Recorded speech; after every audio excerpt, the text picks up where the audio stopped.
Assalamualaikum warahmatullahi wabarakatuh. Kami dari kelompok 7 akan mempresentasikan materi keberadaan koperasi dalam sistem pasar dengan dosen pengampu Bapak Ahmad Hanif Fajril, MPD. Anggota kelompok yang pertama Ginaradi Rahayu dengan NIM 1264022021024.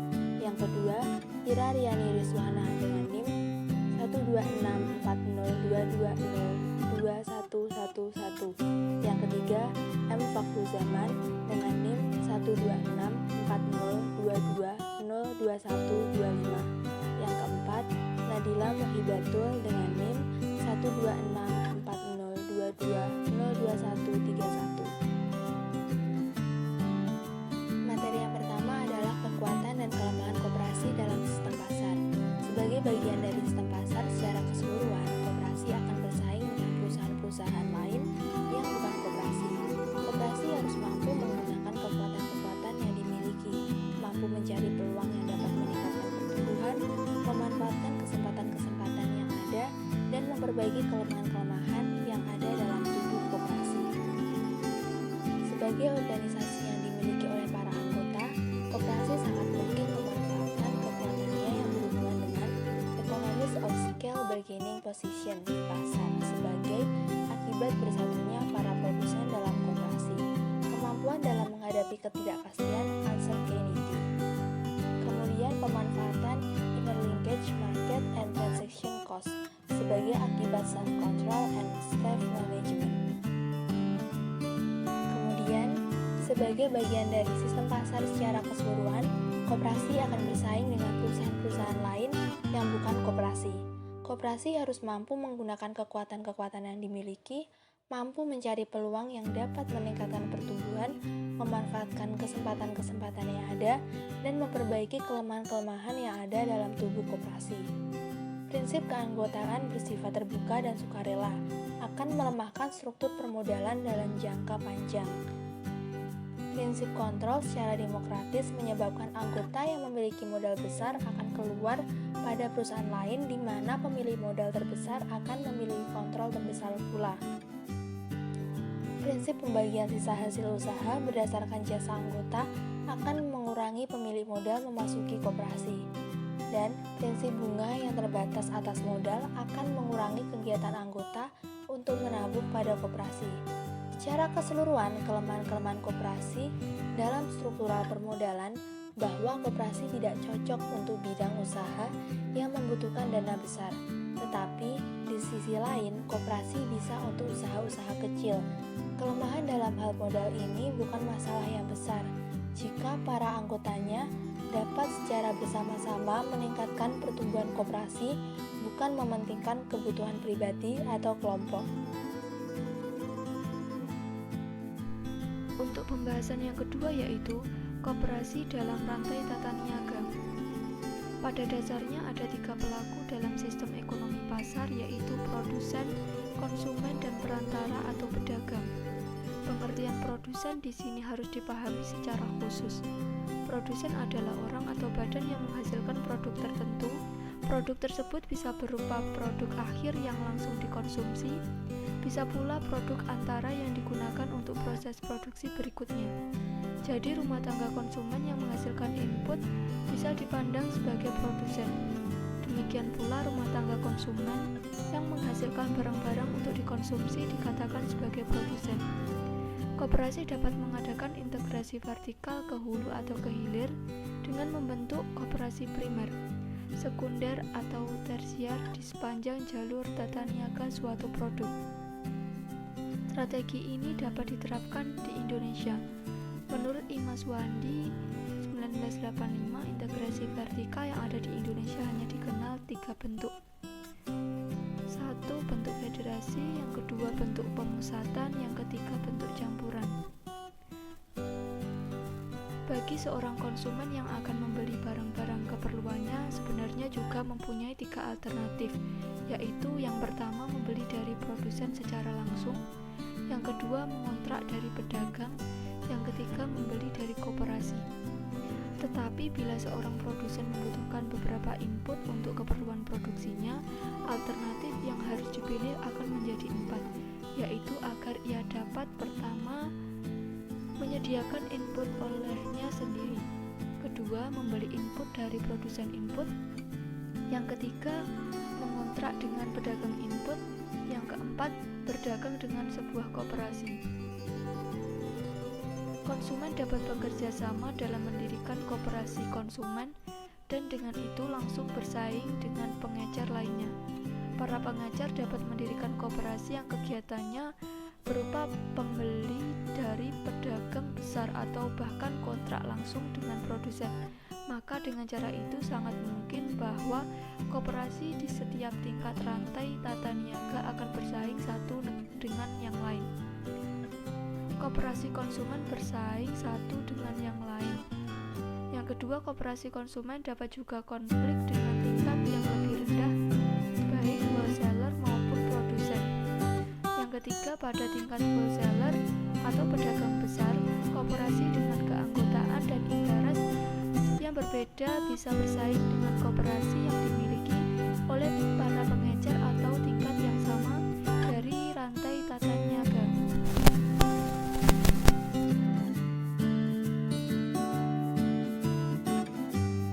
Poin C. Sasaran integrasi vertikal melalui koperasi. Menurut R.A. Supriyono, integrasi vertikal merupakan salah satu strategi alternatif dalam perusahaan memperluas ruang lingkup kegiatan dengan melaksanakan integrasi ke belakang atau ke depan. Sedangkan integrasi ke depan bertujuan sebagai jalan keluar untuk menjamin kelancaran penjualan produk atau jasa yang dihasilkan perusahaan. Sedangkan menurut Porter, integrasi vertikal merupakan kombinasi dan proses produksi, distribusi, dan atau proses ekonomi lainnya yang secara teknologi berbeda dalam batas-batas satu perusahaan tunggal. Manfaat integrasi vertikal yang paling umum adalah penghematan atau penekanan biaya dalam produksi, penjualan, pembelian, biaya transaksi, dan bidang lain. Di samping itu, koperasi terpadu dapat mengurangi kebutuhan untuk mengumpulkan jenis-jenis informasi tertentu mengenai pasar, biaya tetap untuk memantau pasar dan memperkirakan pasok, permintaan, dan harga dapat disebarkan ke seluruh bagian dari perusahaan yang terpadu. Sedangkan dari perusahaan yang tidak terpadu ditanggung oleh masing-masing unit. Koperasi dapat mengadakan integrasi vertikal ke hulu atau ke hilir dengan membentuk koperasi primer, sekunder, atau tersier di sepanjang jalur tata niaga suatu produk. Strategi ini dapat ditetapkan di Indonesia menurut Ima Suwandi pada tahun 1985. Integrasi vertikal yang ada di Indonesia hanya dikenal tiga bentuk. Bentuk pertama yaitu bentuk federasi atau federat. Yang kedua ada bentuk pemusatan. Yang ketiga bentuk campuran. Dalam integrasi vertikal, semakin banyak unit usaha yang dilaksanakan sehingga dapat melakukan subsidi silang jika salah satu unit mengalami kerugian, maka dapat ditutup dengan keuntungan unit lainnya. Di samping itu, karena perusahaan pada industri hulu dimiliki oleh pengusaha dan industri hilir, maka resiko ketidakpastian dalam pengadaan bahan dan pemasaran hasil produksi. Untuk meningkatkan efisiensi beberapa koperasi, Premier dapat mendirikan koperasi di tingkat atasnya. Pada pusat koperasi didirikan pabrik penumpang yang membantu keperluan di tingkat bawah, yaitu koperasi primer dan usaha anggotanya. Cabang-cabang dapat langsung memberikan pelayanan kepada anggota dan masyarakat. Pemusatan usaha dapat terjadi pada koperasi primer, koperasi tingkat pusat, gabungan, dan induk koperasi.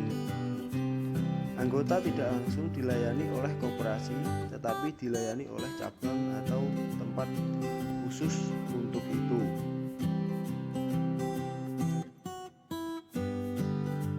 Selanjutnya D. Sikap terhadap kebijakan harga koperasi. Menurut Hender dan Kusnadi, strategi yang dapat dilakukan oleh koperasi agar dapat bertahan di pasar dengan struktur pasar oligopoli adalah strategi harga dan non-harga. Dalam strategi harga, terdapat 4 pilihan. 1. Melakukan kebijakan harga aktif, yaitu menerapkan harga secara perlahan di bawah harga pesaingnya. 2. Kebijakan harga sama dengan pesaing.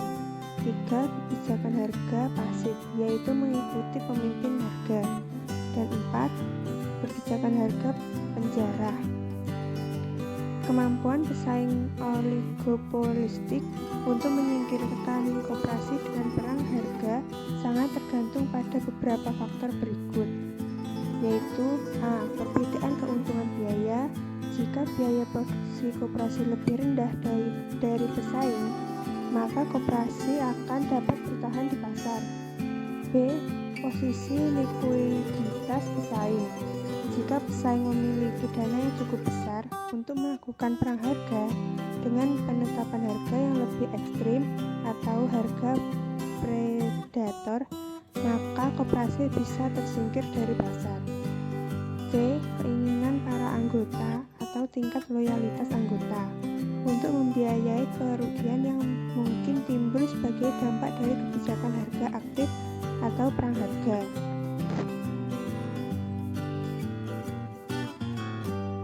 Bila dilihat dari peranan anggota dalam koperasi yang begitu dominan, maka setiap harga yang akan ditetapkan koperasi harus dibedakan antara harga untuk anggota dengan harga untuk non-anggota. Hal inilah yang membedakan kebijakan harga di koperasi dengan perusahaan non-koperasi. Berdasarkan alasan tersebut, kiranya kurang tepat bila kebijakan harga yang sama bagi anggota dan non-anggota. Sudah seharusnya koperasi menetapkan harga jual kepada anggota yang lebih rendah dibanding dengan harga kepada non-anggota. Dengan cara seperti ini, di samping anggota di tingkat bawah atau pada koperasi primer, di samping dapat memperlancar pemasaran bahan atau produk yang dihasilkan, juga memperoleh keuntungan langsung dari hasil pembelian produk koperasi di tingkat yang lebih tinggi. Sekian pembahasan materi dari kelompok kami. Apabila ada kurang lebihnya, kami mohon maaf. Terima kasih. Wassalamualaikum warahmatullahi wabarakatuh.